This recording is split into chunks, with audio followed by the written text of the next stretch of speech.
السلام علیکم۔ اسلام والے بے حس ہو گئے ہیں،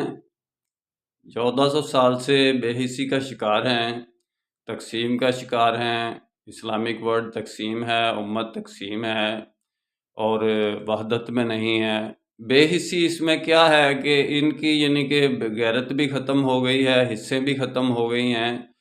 اور ذرا سی دیر میں اپنی کامیابی کو یاد رکھتے ہیں یا ناکامی کو یاد رکھتے ہیں، پھر بھول جاتے ہیں۔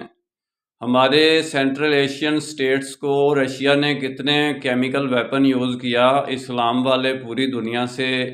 یعنی کہ ان کی مدد کے لیے افغانستان تک روس آ گیا، تو اسلام والوں نے ہیلپ کی ان کی اور ان کو پش بیک کرنے کی کوشش کی، اور اس کو اسلام والوں نے یہ کہا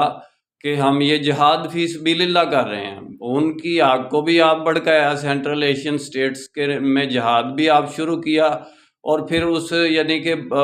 برستی آگ میں 12 کی آرزو کرتے، تو اس میں پھر وہ یعنی کہ بعد میں امن کی کھیتیاں بھی جلانے کی کوشش کرتے رہے کہ وہ ریاستوں کو الگ کر کے کچھ کریں، لیکن کچھ بھی نہیں بن سکا۔ وہ جہاد جو یعنی کہ محمد رسول اللہ صلی اللہ علیہ وسلم کی 3 شرائط کی بنیاد پر نہیں تھا، فساد فی الارض تھا، اور امریکہ نے بھڑکا کر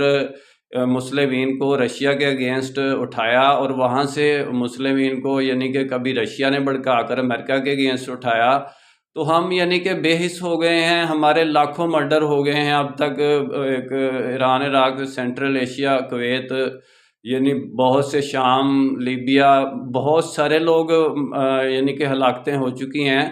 لیکن ہمارے اندر وہ غیرت، وہ بے حسی کی شکل اختیار کر گئی ہے ہماری، ہم جلدی بھول جاتے ہیں۔